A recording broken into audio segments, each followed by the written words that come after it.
बस भाई। प्रिय बच्चों, हम लोगों को विज्ञान में आज पहला पाठ है पादपों में पोषण। जैसा कि हम सभी लोग जानते हैं कि हमारे भोजन के मुख्य घटक, मुख्य अवयव कार्बोहाइड्रेट, प्रोटीन, विटामिन एवं खनिज भोजन के सभी ये घटक हैं।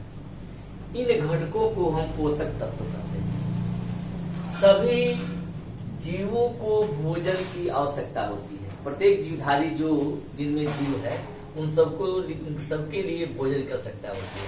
पादप अर्थात पौधे अपना भोजन स्वयं बना सकते हैं। पेड़ पौधे अपना भोजन स्वयं बनाते हैं, उनके लिए किसी पर आश्रित नहीं रहना पड़ता है। मानव सहित में जो हम लोग हैं, सभी कोई भी जीव अपना भोजन स्वयं नहीं बना सकता है। माने जीव जंतु अपना भोजन नहीं बना सकते, केवल पेड़ पौधे ही अपना भोजन बनाते हैं। और हम सभी लोग प्रत्यक्ष या परोक्ष रूप से जितने भी मानव हैं वो सभी उन्हीं पेड़ पौधों पर डिपेंड करते हैं, निर्भर करते हैं।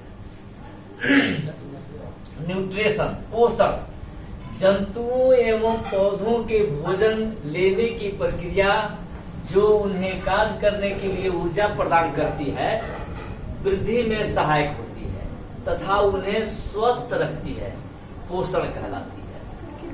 पौधे तथा जंतु मुख्य रूप से दो विधियों से पोषण प्राप्त करते हैं। पहला है स्वयं पोषण और दूसरा है पर पोषण।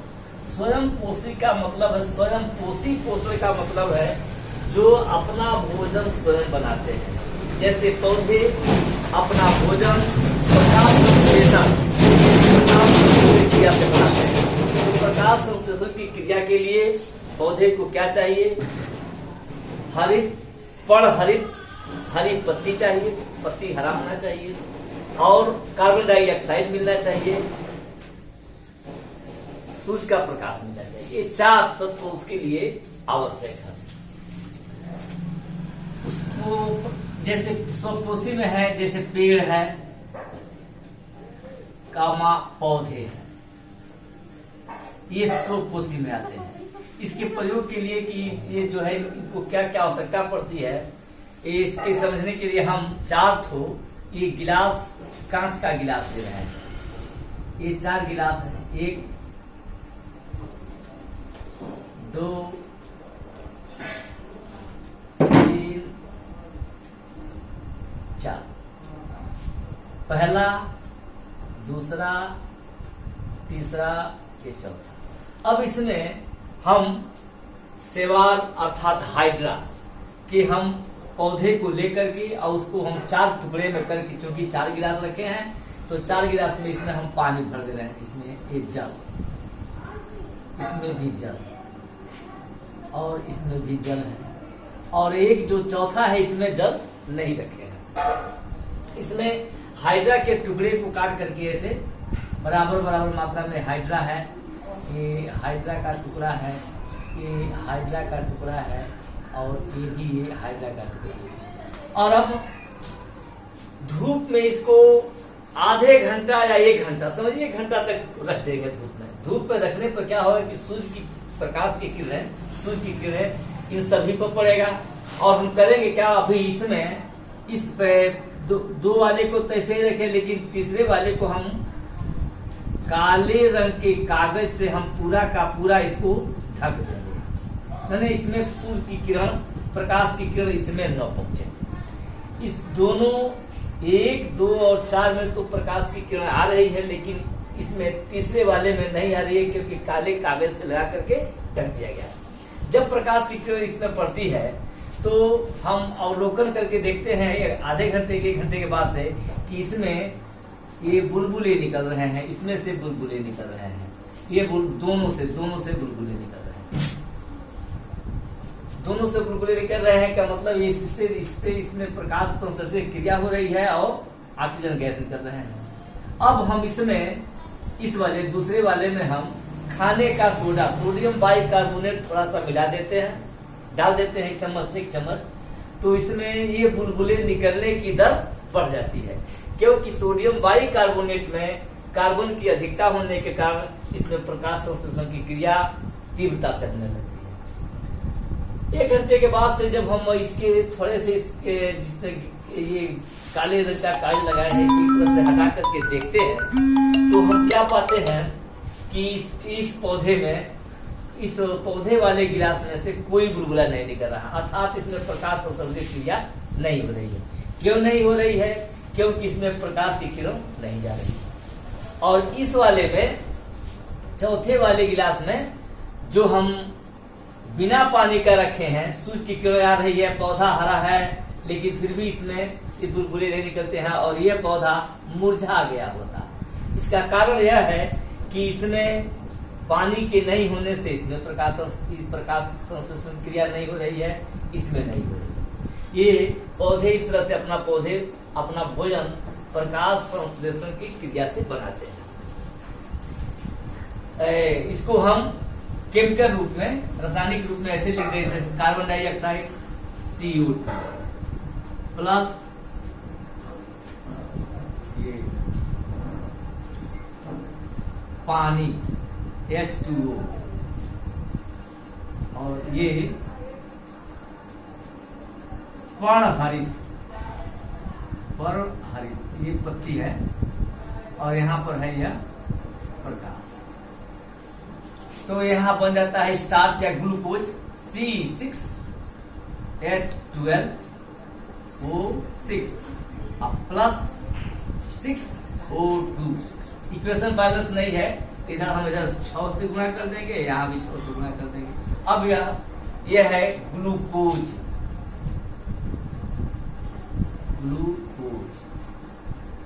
ये है ऑक्सीजन 6O2, ये है कार्बन डाइऑक्साइड,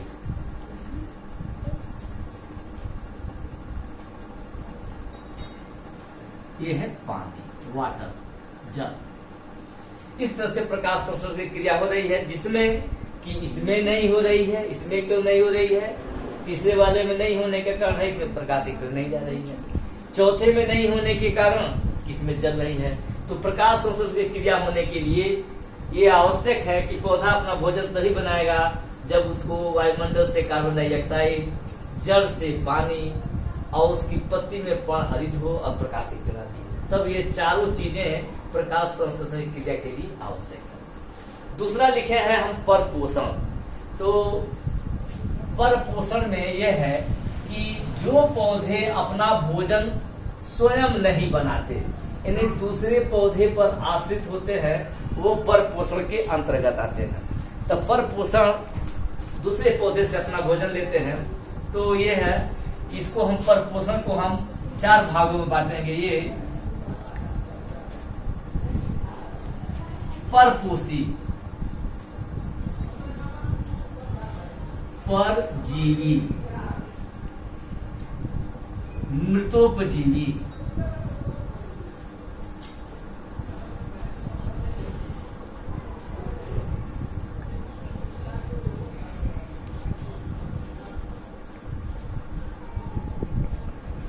तीसरा है कीटभक्षी,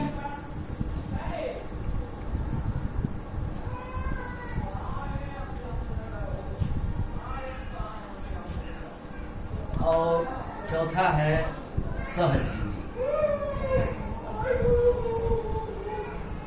इन पौधों के बारे में देखें। परजीवी वे पौधे होते हैं जो दूसरे पौधे के ऊपर, जैसे हम लोग सड़क के किनारे जाएं तो सड़क के किनारे हमें पाएंगे कि वृक्षों के ऊपर कुछ पौधे ऊपर से पूरे उसके छतरी नुमा फैले होते हैं। वो उनकी नीचे जमीन में जड़ नहीं होती है, लेकिन ये ऊपर होते हैं। ये परजीवी पौधे होते हैं। वह परजीवी माने उसी पौधे पर इसमें चूसक लगे होते हैं और उसके तने में जाकर के वहीं से पानी ग्रहण करते हैं, सूर्य की प्रकाश को लेकर के अपना भोजन बनाते हैं। तो इसको यह परजीवी। ऐसे उदाहरण है अमरबेल। अमरबेल का स्टेप हम ऐसे दिखलाएंगे, ऐसे इसके तने पर ऐसे ऐसे ऐसे लिपिड करके जाता है, ये परजीवी। मृतोपजीवी कुछ ऐसे पौधे हैं जो मृत जीवों पर, सड़े गले स्थानों पर पैदा होते हैं और वहीं से अपना भोजन ग्रहण करते हैं, मृतोपजीवी कहलाते हैं। और मृतोपजीवी में कौन कौन से हैं? बैक्टीरिया है और ये बैक्टीरिया और कवक है, कवक तथा बैक्टीरिया ये मृत्युपजीवी है। ये सड़े गले पौधों पर, जगहों पर उगते हैं, चाहे सूखी टहनियों पर भी ये उगते हैं। ये बैक्टीरिया वाले, ये मृत्युपजीवी पौधे होते हैं, ये कवक बैक्टीरिया होते हैं। तीसरा है कीटभक्षी। ऐसे कीटभक्षी पौधे को हम यह कह सकते हैं कि वो मांसाहारी होते हैं। ये सुनकर ताजुब होगा क्या पौधे भी मांस खाते हैं? तो ये कीटभक्षी पौधे होते हैं। इस पौधे की ऐसी विशेषता होती है कि इसकी पत्तियां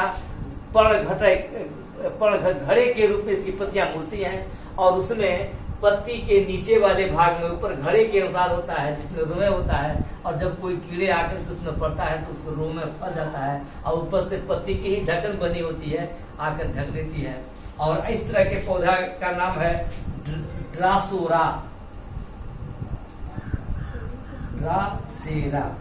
एक पौधा होता है। असहजीवी ऐसे पौधे हैं जो एक दूसरे के सहयोग से, दो पौधे होंगे, दो पौधे होकर के एक साथ साझा करके अब वो एक पौधा दूसरे पौधे को कार्बन डाइऑक्साइड और जल पहुंचाता है, दूसरा उसको खरीद पदार्थ मुहैया कराता है।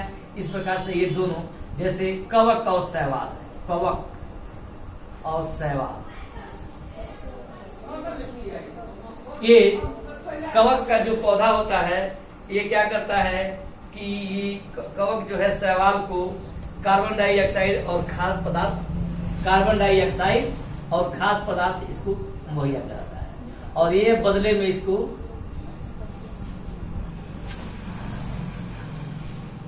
कार्बन डाइऑक्साइड और पानी, और इसको ये करता है खाद्य पदार्थ मुहैया कराता है। इस तरह से ये हो गया परपोषण। अब